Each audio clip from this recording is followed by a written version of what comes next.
So what exactly does Janet Jackson have to do with understanding the deeper truths in Torah about how we relate to others?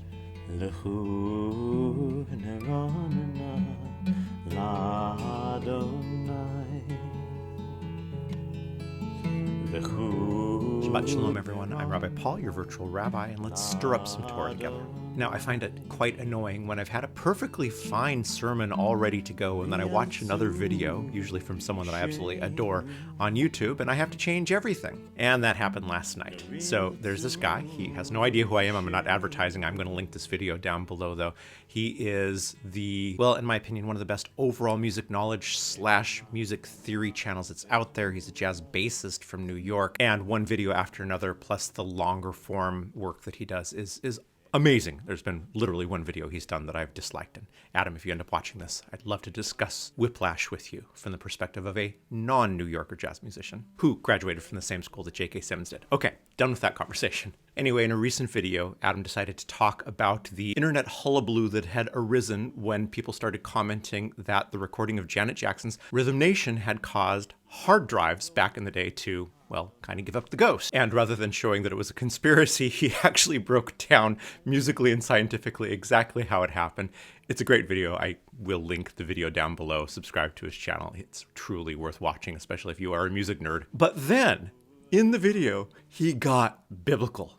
He was essentially talking about how, well, if you find the correct resonant frequency, anything solid can be caused to crumble down. And he must have had some great religious school, Hebrew school, Sunday school at one point, because he started right in with Joshua fit the Battle of Jericho and the walls came tumbling down. And I think even as he was saying it, he knew that people might have mixed reactions to that, but Adam, you did get the attention of a rabbi. So he started by going biblical. So let's move that into a theological, spiritual world for a second and start with a truth today before we get into the Torah, that with everyone, with every being that's around us, if we find the right resonant frequency, we can cause them to come tumble down. In other words, let's start with the understanding that we as humans do have the power to destroy other human beings.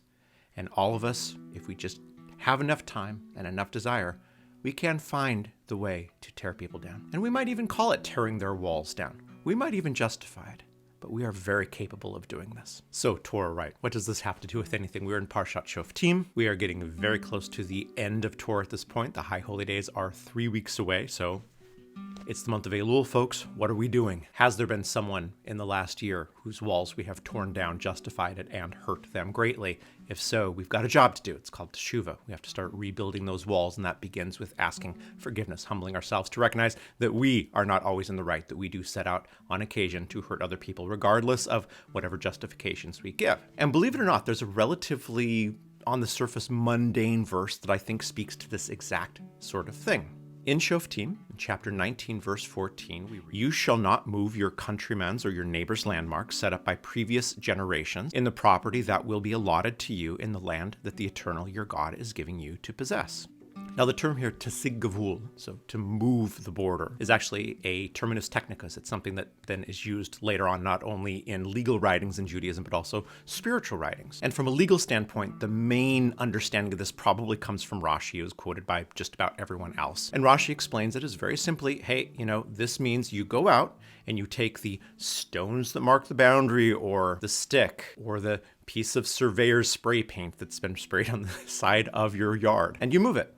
And in the process, you make your property, who you are, what you own, greater, and you make your neighbors less. And other commentators point out that the phraseology of this is going back to the original apportionment of the land by the Eternal in the book of Joshua. So from Joshua, this is this tribal land, this is this tribal land. So this is what happened in Ancient of Days. So you don't move it not only so that you don't disrespect your neighbor and make yourself big at your neighbor's expense, but you're essentially moving boundary lines that have been set there by the Eternal. But one commentary takes it completely differently. A 14th century commentator, Rabbi Bachia, writes, "It is also possible to understand the whole verse in terms of whether the universe as we know it preceded God.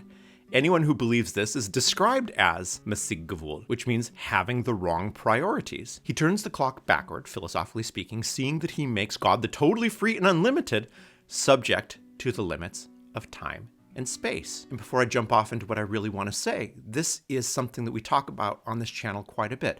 Why is it that we should work so hard to be aware of when we anthropomorphize God, when we give God human attributes? Even if they're really subtle, God does. Doing is human attribute. In other words, we see the act of doing through how humans do. And as soon as we say that, we've limited our understanding of the universe, the eternal, that which is greater than us, to the way that we ourselves would do that. And as I mentioned in my book, I sometimes tease my Christian colleagues with the same sort of thing. If we say God is a God of love, what a beautiful, amazing thing, except for the fact, what if our concept of love is incredibly limited?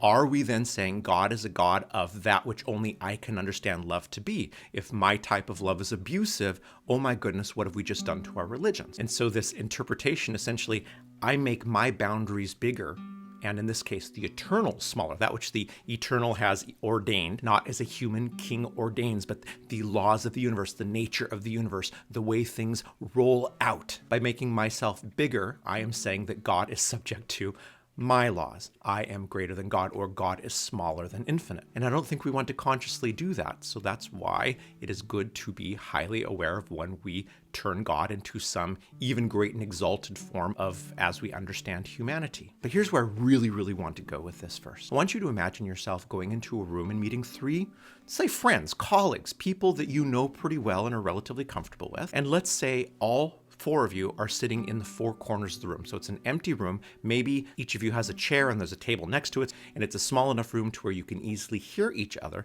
But when you step into that space, you can also, in this configuration, then draw an X through the room as a visual representation of your boundaries, your energetic area, the place where your energetic property of that moment exists. Now, if we are being completely honest with ourselves, what happens? Well, we're either the person who pushes everyone's boundary stones down, we try to dominate, usually unconsciously, sometimes consciously, and now watch what happens as you do this. Look at how your boundary gets bigger and bigger and everyone else gets smaller and smaller, and think of that in terms of everything we've spoken about so far. Now, from the other standpoint, what if you were the person who is being dominated? Look at your perspective of this. Look at what happens when your boundary gets smaller and smaller. What do you feel? What is your experience of being in that room at that time? You see, the boundary idea, the boundary stone idea, and let's just visualize it as the stones that are lined up like a hearth across property line. That visualization is great because the effort it takes for me to go out and move that entire line makes it completely unambiguous what my intentions are. And regardless of how I try to justify it, my neighbor doesn't deserve their land, the effort and the results and the intentionality behind it are all very, very clear.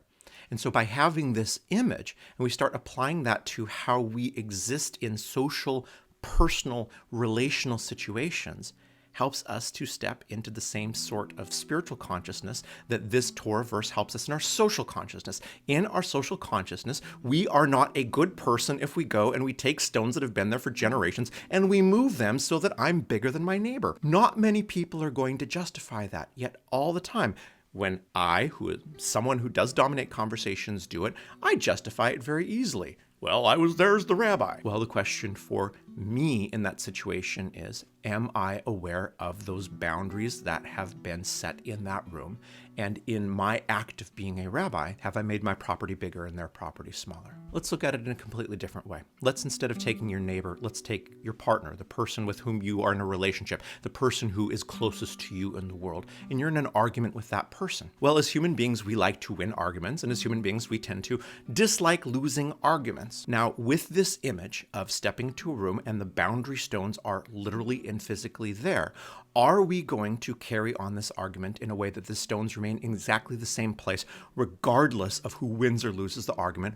Or, in order to win the argument, are we going to move the stones? Back to our room analogy, if we are going to make ourselves bigger and the other person smaller in order to engage in the act of argument, it's not just that we are attempting to win an argument, we are doing so with making the other person smaller. We call this a zero-sum game. The idea that in order for me to win, someone else has to lose. And the spiritual meaning of this verse, or one of the spiritual meanings of this verse, is being aware that the eternal is trying to set something in place that we do not have to vanquish our enemy in order to win. But yet, the vast majority of us, this is exactly how we look at arguments. You don't believe me? Go onto Twitter. Go onto any feed that has any level of political argumentation whatsoever and watch how quickly anyone who steps on attempts to destroy everyone else. It's really easy when you're in a virtual room, but it's simply the most raw reflection of who we are as human beings. And back to Janet Jackson, every one of us, if we can find the right frequency, can not just move those lines, we can cause them to tumble down. We can tear them down. And if you've ever been around boundary breakers, if you've ever been 4 years around people who do not recognize that you even have the right to those stones, then your mental health right now is based almost completely on how much therapy you've gone through in order to heal yourself from that, because that honestly manifests as bad as many forms of physical assault. Torah so often comes to our lives as an external symbol pointing to an internal reality. Torah has no value if we leave it in the past, in the situation in which it came into being. It only exists when we reinterpret so that it has meaning today. And today, we break boundaries. We move the lines of our neighbor's boundary stones so that we are bigger and they are smaller. And sometimes the neighbor is our friend, sometimes our colleagues, sometimes our partner, sometimes the person with whom we are arguing online. But we are spending a lot of time building our entire lives around moving our neighbor's stones. And the beauty of using this sort of a Torah verse to move forward with our lives, to elevate instead of destroy, is because it provides us with a test. It provides us with an absolute clear way in a conversation. Try it the next time you're having that conversation. Am I leaving the stones where they are? I can step up to them. My toe can be touching them. I can even be passionate about what I'm saying. But the second that I start kicking that stone in to make myself bigger, I have lost because I've destroyed in order to win. And that is exactly the opposite of what Torah teaches over and over again. As soon as I move from this is the argument to you are a piece of crap for believing your argument, we've kicked the stones down. We're trying to find the resonant frequency. Oh, by the way, who are you to even have this argument? Are you even legitimate in the first place? There's something like that going on in the German Jewish community right now, and I tell you what it's like to see people with cynicism trying to move those boundary stones. It's ugly, it's brutal, and it's, as we head towards the holidays, not worthy of a tradition that asks us to love our neighbors ourselves, to recognize that the stranger in our midst we must love as ourselves because we were once strangers in Egypt.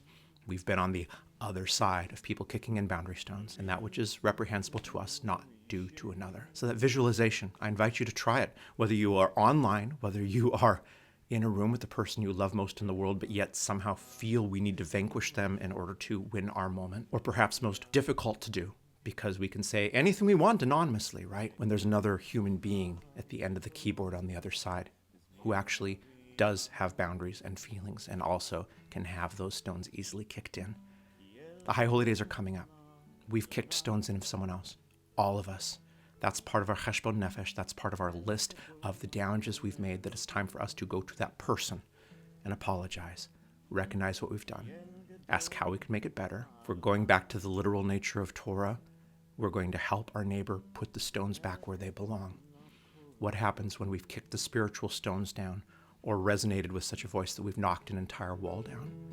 It's our job to go far enough to actually rebuild that wall with our neighbor. Shabbat Shalom, everyone. I'll see you next time. לכו נראה